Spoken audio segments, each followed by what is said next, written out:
You Igbos, what do you want? I want to tell everyone, what do the Igbos want? Fairness and equity, which is in the Constitution. That's all that we want. Treat us as you're treating everybody else. The Igbo ethos is Egbe bere, Ugo bere. Let the hawk and the eagle perch. Let no one oppress the other. Every Igbo person is imbued inside us. So anytime that an Igbo person sees that you're not treating him fairly, they come out. And so for the Southeast, as far as they are concerned, okay, you can change, but like the French say, plus ça change, plus ça même chose. The more things change, the more they remain the same. Right. So basically, your assessment is that the Southeast has been shortchanged in this latest from beginning. Right. From beginning. Okay. What does this Constitution say? The Constitution says that you have to have one minister per state. Now, from the Obasanjo government, they started having 42 because they have one for zone. But even President Buhari, that did not, as far as we know, have any empathy for the Southeast, still gave one more minister to the Southeast. And so, but what do we have today? Just that 5 for the 5 states of the Southeast. So, when our people say this is renewed shege, that means that we're even worse off than we were before now. And so, if you're just going to give us only that thing that the Constitution stipulates for us, yet some zones, there are 6, have 10 ministers, some have 9, some have 7. You want to ask yourself, is it fair? Is it just? Is it equitable? If it's not, then if you now tell us, okay, you're doing well for us, we'll wait for tomorrow.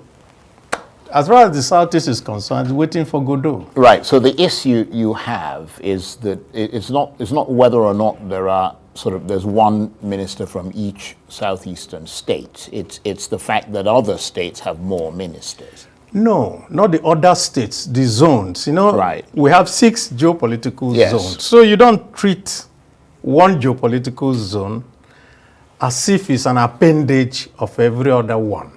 That is just what I'm saying. And President Tinubu has the responsibility to make things right. So when you come in saying, I'm going to make things right, I'm doing things, and yet you still continue, I don't think that anybody will be happy with that. How much political traction is the president likely to get in the Southeast from the appointment of Bianca Ojukwu, who is the widow of the former Biafran leader, Emeka Ojukwu, as a minister? Will that win Mr. Tinubu plaudits in that region, or will they just roll their eyes? I mean, she is actually, her husband, the late husband, founded the party that you're a member of. Yes, of course. I'm a member of ABGA. She's also a key member of ABGA. But I think that she deserves to be a minister in her own right. But making her a minister is not meant for the Southeast. The point really is that, well, maybe those who are advising Mr. President are not giving him the proper advice.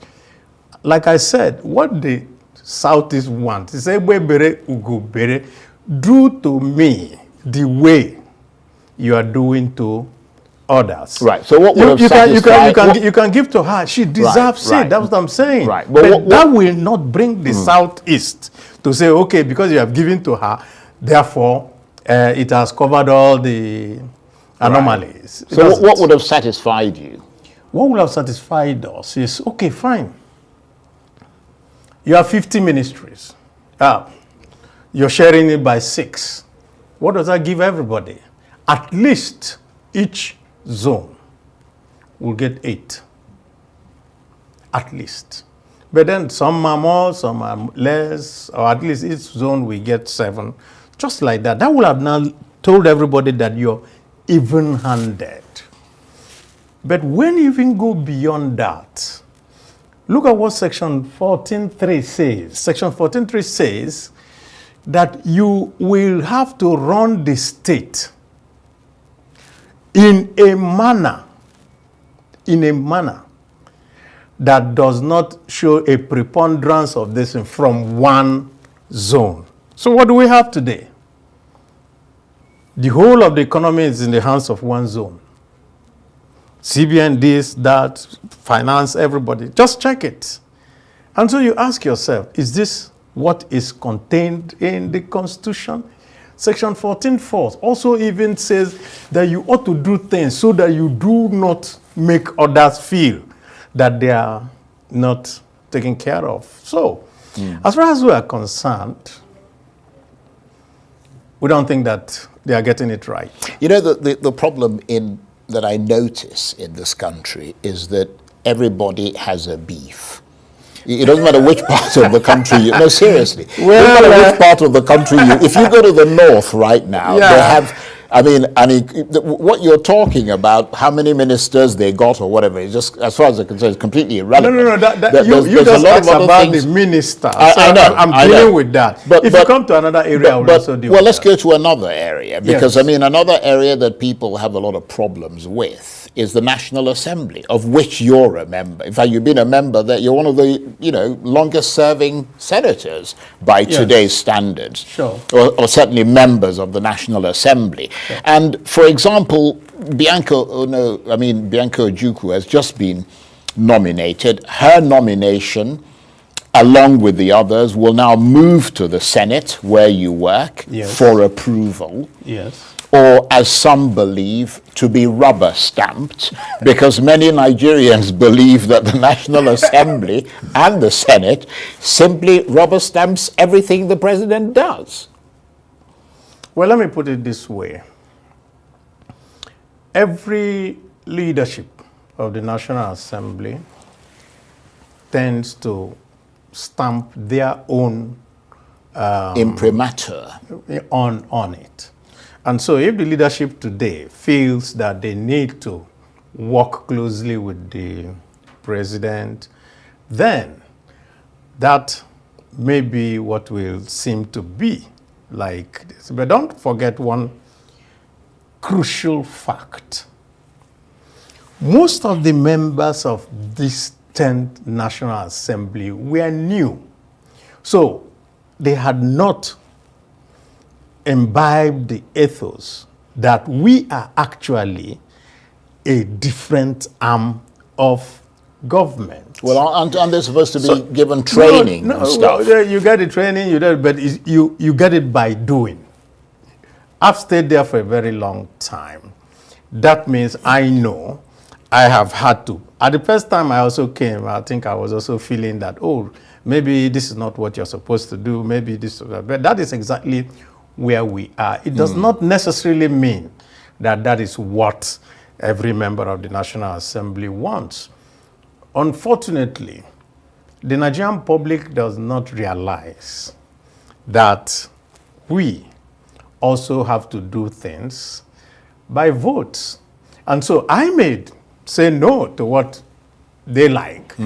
But once it's put to vote, right, and that I now take responsibility for even those things that I do not like. Right. Because the majority carries the vote. Precisely. Right. Okay. I'm going to maybe come back to the issue of the National Assembly and how it's evolved over the years, because it's brilliant to have you here and to have the benefit of your experience. But let me return briefly to that issue of the cabinet, beyond whether the Southeast or the Northwest got the number of allotments that they were hoping. That is a very big question. The Eastern Nigerians, the Igbos or the Biafrans, what did they actually want from the Nigerian state? Is it the separate state from Nigerian state of current today? Or did they want Igbo presidency? Or did they want to be integrated into the mainstream of Nigerian government, the mainstream of, seat of power? What actually is our agitation? What do we really want? We want Biafra. We want Igbo president. We want equal share, just as Enyinnaya Abaribe said, Emende to Emeriba, Obiadohamma. You give us what you give others. Equal share. Let everything be equal. Let the Igbos be organized. But we need to ask ourselves really what we want and go for what we want. I believe that that will be the best thing for the Easternians to do. What are we agitating? Nnamdi Kanu has been championing for the separate state of Biafra from the current Nigerian state. Is that what we want? If it is what we want, let's go for it. Not every day, every year, we'll continue to talk of one thing. If there is any peaceful way or solution, we will get to that place that we all are heading to. Let us begin to plan it and do it. That is what we are asking of. Because another round of election is coming. What we are saying is P2B. Will P2B deliver to us what we want? If P2B becomes the president of Nigeria, did they stop the agitation of Biafra? Did they solve the problem of the Southeast or Igbo? Are we contented with that? Or are we still on Biafra? We stand. Give us our mandate. Give us that Biafra which we need. Do we want it to separate or do we want it to integrate? Please let us discuss this at the comment section. It's very, very important for us to know what our mind is. And I believe that general, condition and demand of people by agreeing and said, this is what we want. Let everyone says this is what he or she wants. The Igbos in general, what we want, on the Eastern Nigeria in general, this is what we want. Do we want equal representation? Do we want Igbo presidency? Or do we want a separate state of Biafra from the current Nigerian dispensation? Thank you for watching. God bless you.